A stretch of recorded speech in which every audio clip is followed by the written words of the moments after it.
Ele era tenente, depois chegou a capitão e foi a ordenança do Marechal José Pessoa. Então, esse general levou a sério a sua responsabilidade como presidente dessa comissão, mas havia um grande problema político, que o Café Filho era ligado ao UDN, era o vice-presidente que assumiu com a morte de Vargas, e era contra a mudança da capital, inclusive criou todas as formas e os meios para evitar de se cumprir o dispositivo constitucional, desfazer a transferência da capital e de se construir a capital. Então, nós vemos a ideia acabada, essa falácia de que Brasília é o sonho de Dom Bosco, e que o Hermes vai falar sobre o sonho do Dom Bosco aí. Essa falácia de que Brasília começa, e daí a dificuldade pedagógica dos senhores, começa com a inauguração, começa com a vontade de Juscelino. Juscelino foi uma peça importante, mas isso expressa toda uma vontade nacional e o próprio amadurecimento desse país como nação. Então, os mudancistas se nucleavam basicamente no estado de Goiás. Tinha a frente parlamentar e tinha as formas de lançar no meio do povo essa vontade da construção de Brasília. O ex-governador de Goiás, Jerônimo Coimbra Bueno, eleito pela UDN, foi eleito senador em 1950. E às suas expensas criou uma das rádios mais possantes do interior brasileiro, chamado Rádio Brasil Central, que 18 horas por dia fazia propaganda da necessidade de se transferir e de se construir a capital. Então, o Marechal Pessoa vai a Goiânia, acompanhado do seu ajudante de ordens, o Dr. Ernesto Silva, falar com o então governador de Goiás, José Ludovico de Almeida, dos problemas políticos que existiam e que impediam a construção e a transferência da capital para o interior brasileiro.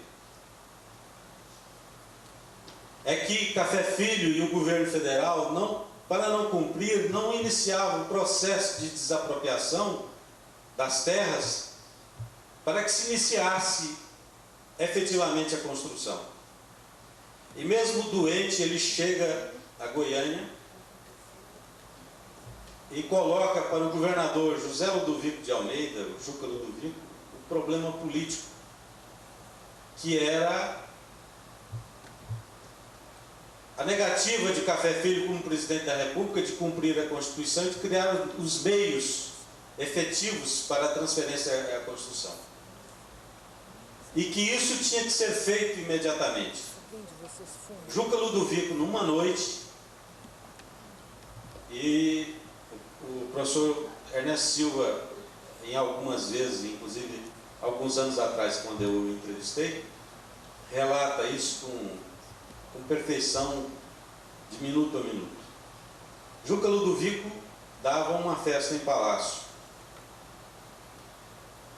E ele chama os seus assessores, chama o presidente do Tribunal de Justiça, chama as lideranças dos partidos políticos, e ele tinha minoria na Assembleia Legislativa de Goiás, e explica a necessidade política imediata de se resolver uma questão que era uma questão basicamente da afirmação da nacionalidade, que era criar meios irreversíveis da transferência e da construção da capital.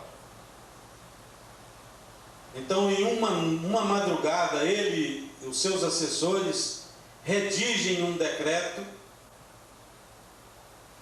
esse decreto é levado à Assembleia Legislativa de Goiás, que vota em caráter de urgência, e em menos de 48 horas, o governo de Goiás tinha a legitimidade legal para desapropriar as terras para a construção da capital. E Juca Ludovico faz isso, desapropria. O Estado de Goiás, mesmo sem dinheiro, desapropria e apresenta um fato consumado a Café Filho e a todas as elites contrárias à efetivação da construção da nova capital no interior brasileiro. Então, o que acontece? O Estado de Goiás faz essas desapropriações. Juca Ludovico vai ao Rio de Janeiro e diz: olha, estão aqui as terras desapropriadas. Mas depois veio a deposição de Café Filho, que foi feita pelo Marechal Locke, abortando um novo golpe de Estado arquitetado por Carlos Lacerda, por todos os militares e pelo seu partido, a União Democrática Nacional, UDN, que era impedir as eleições para a presidência da República, eleições essas em que foi eleito Juscelino Kubitschek de Oliveira. Os senhores viram ontem aqui o professor Ernesto Silva falando do episódio de Jataí, em que Juscelino abriu sua campanha eleitoral em Jataí, uma cidade do sudoeste de Goiás, em que um goiano lhe fez, nas ventas, a pergunta se ele iria cumprir o dispositivo constitucional, transferir e construir a capital da República. Ele não estava preparado, na realidade, para a pergunta. Os senhores viram o professor Ernesto Silva falando que, das 20 metas do governo de Juscelino, Brasília, a transferência da capital, não constava nas suas metas. E Juscelino é eleito, os militares tentam impedir a sua posse, dizendo que ele não havia conseguido a maioria absoluta, mas, através da espada legalista do Marechal Lott, se garantiu a posse de Juscelino Kubitschek. Se articulam movimentos contrários à posse e às rebeliões dos militares em Aragarça e Jacareacanga, e Juscelino, com toda a sua maquiavelice política, anistia esses revoltosos e passa a cumprir, na realidade, a determinação constitucional, e ao lado da industrialização e da implantação da indústria automobilística, Brasília passa a ser o carro-chefe das discussões nacionais. Discussões essas que não terminaram na transferência da capital, se estenderam. Bom, a nossa fala tem o objetivo de mostrar o encadeamento de fatos que é desconhecido da maioria dos senhores. É que Brasília é a cristalização de uma vontade nacional que vem dos primórdios da formação da natureza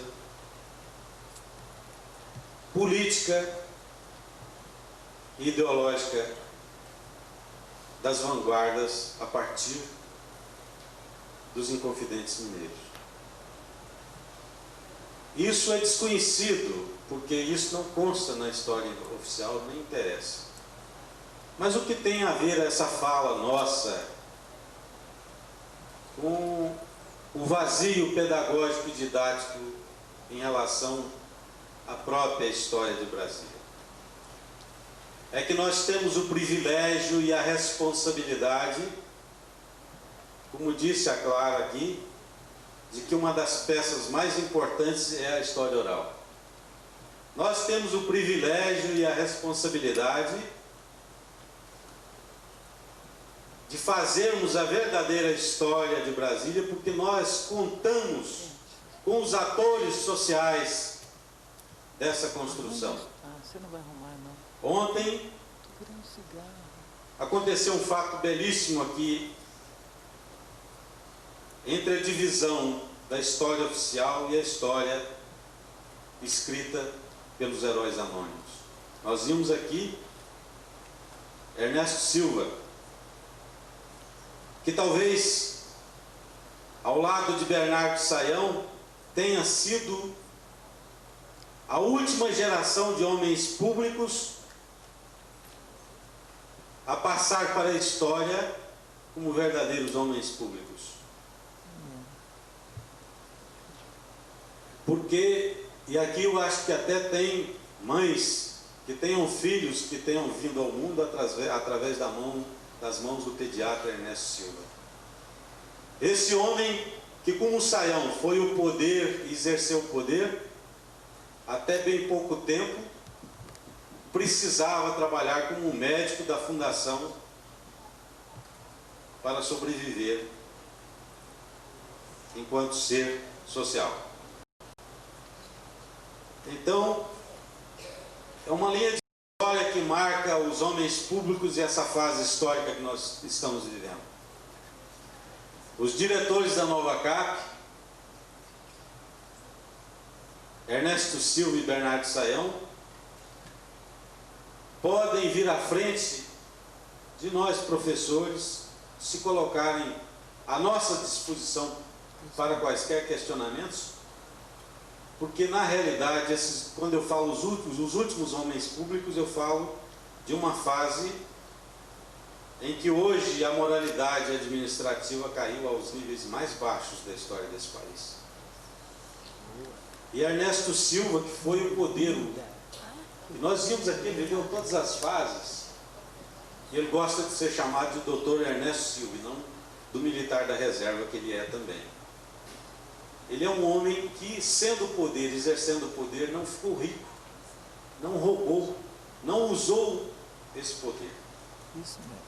E essa responsabilidade e essa beleza que nós vimos ontem aqui, é que o professor Ernesto Silva, o doutor Ernesto Silva, assistiu a Geraldo Campos, que é a história viva dessa cidade. Hoje ele é um deputado constituinte, mas era um trabalhador que veio para cá e participou da organização dos movimentos sociais. Nós assistimos ontem aqui a denúncia de um massacre que tem a conivência de pessoas ilustres, que é o massacre da Pacheco Fernandes. E o professor Ernesto Silva, o doutor Ernesto Silva, que era um dos diretores da Nova Cap, por mando e determinação de Juscelino Kubitschek, fez vista grossa para encobrir essa mancha na história da nova capital e na história desse país. Então os senhores veem a beleza e a responsabilidade que nós temos. Nós somos os únicos que temos condições de colher os depoimentos orais, fazer a verdadeira história de Brasília.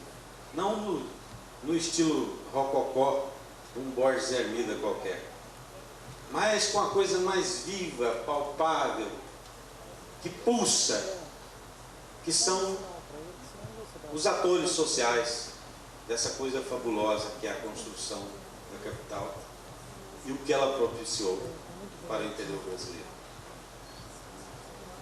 Então, eu decidi aceitar o convite. Eu sou professor da Fundação, fui anistiado o ano passado e voltei depois de 21 anos afastado, 10 dos quais nas prisões e nos cárceres da ditadura militar. E eu já tinha essa preocupação do resgate da memória.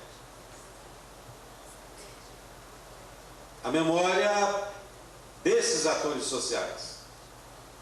E veja, por exemplo, nós temos em Lusiânia, berço de onde gerou o movimento mudancista, nós temos uma figura que participou de tudo isso. É o ex-deputado constituinte Benedito de Araújo Melo, que aos 20 e poucos anos assumiu a intendência municipal, era amigo e participante do movimento mudancista liderado por Americano do Brasil. E o que deve ficar bem claro para todos nós é que, com todo o atraso econômico, com todas as mazelas decorrentes do período colonial e do período do primeiro e segundo reinado, antes de Brasília existia um processo civilizatório aqui no Planalto. E esse processo civilizatório tinha sua expressão maior em Lusiânia, a Santa Luzia de então. Em Lusiânia estava nucleado o mais importante agrupamento de autodidatas do interior brasileiro. Os senhores vejam a importância disso, é que Americano do Brasil, que tinha e conseguiu o maior brilho na Câmara dos Deputados na sua legislatura, e que era oficial do Exército, ele chegou a ser capitão médico do Exército, e como capitão médico ele participou das manobras para a repressão à coluna Prestes, e um destacamento militar bivacou em Lusiânia. Nessa época, o então tenente Humberto de Alencar Castelo Branco chegou a dançar com as moças de Lusiânia e a declamar Olavo Bilac e outras poesias lá em Lusiânia. E esse Benedito de Araújo Melo está vivo ainda, tem 89 anos.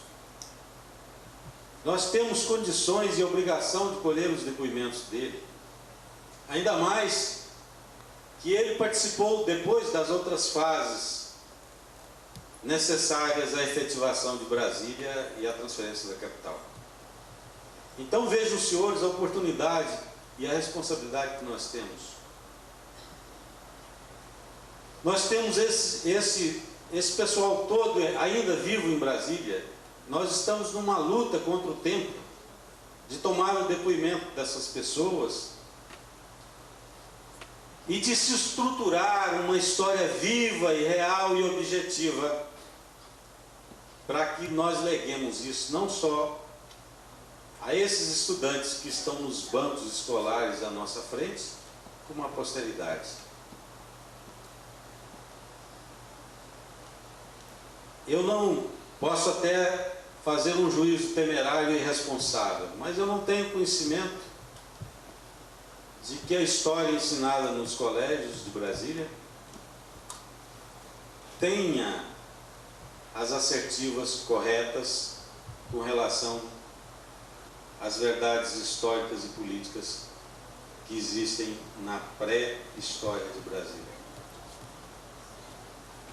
Então, é com tristeza que nós vemos nos aniversários das cidades satélites o Sobradinho. Eu chamo Sobradinho porque tinha um Sobradinho, lá tinha um maluco.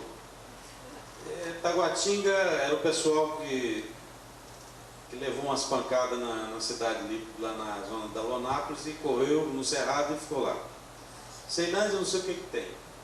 Então, veja bem, nós temos, isso é uma seara da professora Alda, mas nós temos tantas motivações a fazer aos alunos, e a gente vê hoje nas manchetes de jornais a violência. O aluno não respeita a escola, a comunidade, a escola não representa muita coisa para ele, não é motivo de orgulho, então não seria uma motivação.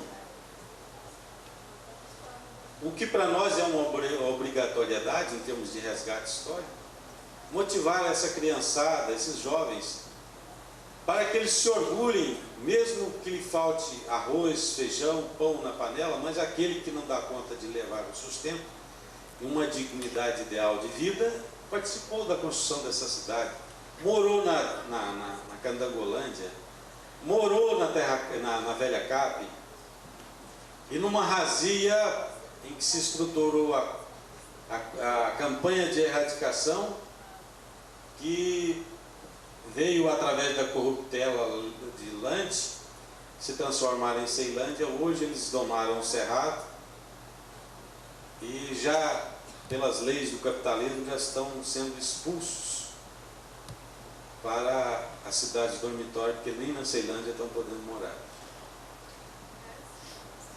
Então, vejam os senhores a nossa responsabilidade. Nós temos diante de nós os atores sociais, e nós também somos atores sociais dessa mudança, que não é só uma mudança no Centro-Oeste, é uma mudança no país. Essa responsabilidade pode ter um encaminhamento objetivo, e está tendo aqui hoje, quando nós, nesse seminário, temos a oportunidade de ouvir depoimentos. E esses depoimentos criaram uma consequência, que é a necessidade de se dinamizar a preocupação da formulação de uma verdadeira história, não do ponto de vista oficial.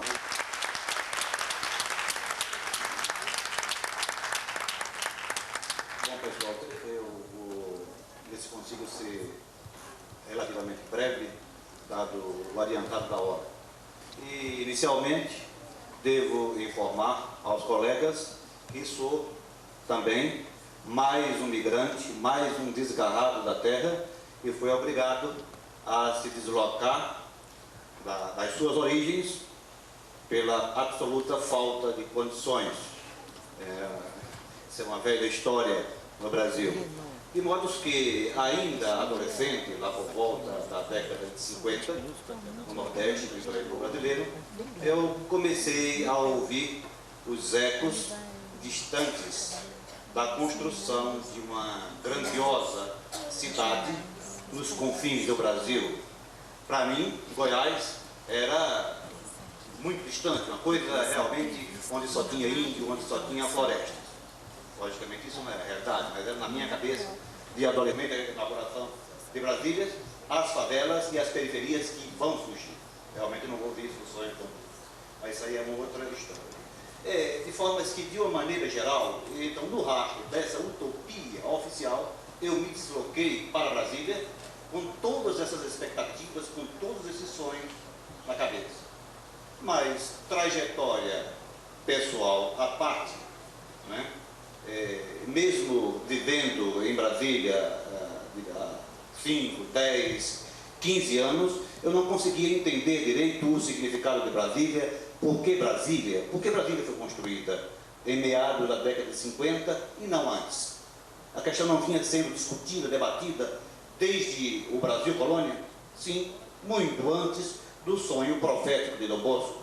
Isso é um debate concreto, um debate real. Essa discussão já vinha se fazendo ao longo do processo histórico brasileiro. No entanto, nunca se conseguiu, ninguém conseguiu implementar, colocar na prática essa ideia da mudança da capital para o interior. Por que disso? Bom, eu, logicamente, as únicas informações que eu recebia, né, das formas mais diferentes, é de que Brasília havia sido construída por Juscelino Kubitschek, por Bernardo de Soião, por Israel Pinheiro, Oscar Niemeyer, etc, etc, etc. Essa era a ideia que circulava na cabeça de todas as pessoas e eu não fugia a ela. Com o passar do tempo, em conversas com antigos operários que viveram a batalha dura da construção e também em pesquisas, em fontes documentais, eu fui verificar que existia evidências da existência de um fosso entre o que dizia a historiografia oficial e o que diziam os atores que se envolveram diretamente, né, no processo da construção da nova capital, que colocaram a mão na massa, que colocaram a mão no concreto e construíram realmente a capital.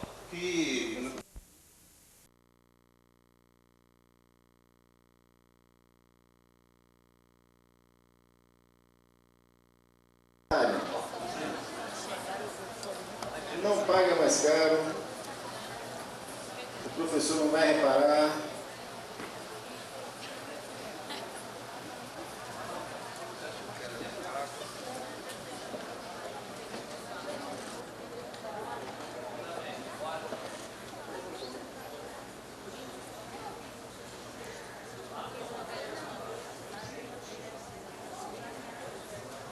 Zé Luiz, eu vou chamar o Sandra, professor vamos fazer Mocinho. nós duas aqui enquanto começa isso. Fala seu nome completo, fala quando é que você Ô, veio no pro fundo, Brasil. por favor, chega pra frente. Não pode sentar aí, não. Vem pra cá. Santa Alves Soier, Por favor, vem pra cá poder ajudar no trabalho. de Goiânia, mas sou natural de Minas, estado de Goiás, uma cidade bem próxima a Goiânia, a 25 quilômetros de Goiânia. E vim a convite, eu já disse, né? Conta tudo de novo. Vim a convite de Dr. Ernesto Silva, saindo do trabalho, que nem férias eu não tive naquela época, deixando o meu trabalho em Goiânia e vindo para cá, para fazer uma experiência, ver se realmente eu conseguiria ficar. Mas logo No meu tempo que já você estava estava atrás, admitida que você estava atrás era os piores alunos. nos quadros da fundação Será que tem alguma coisa a ver? Nova Cap, quando eu cheguei. Eu sentava atrás porque ficava com medo do professor, da professora. Doutor, eu ainda estava indecisa se ficaria aqui ou não, quando a dona Coração, Aqui atrás era mais fácil fazer as boleteiras, né? a esposa do Jofo Parada, a Mercedes, Será que é? me procuraram e insistiram comigo, você tem que ficar, nós precisamos de você e as crianças precisam de você, porque nós Bete, temos eu vou chamar o informação do Nelsinho. seu trabalho no seu estado. Ah, tá Eu aqui. tive outra alternativa, acabei ficando.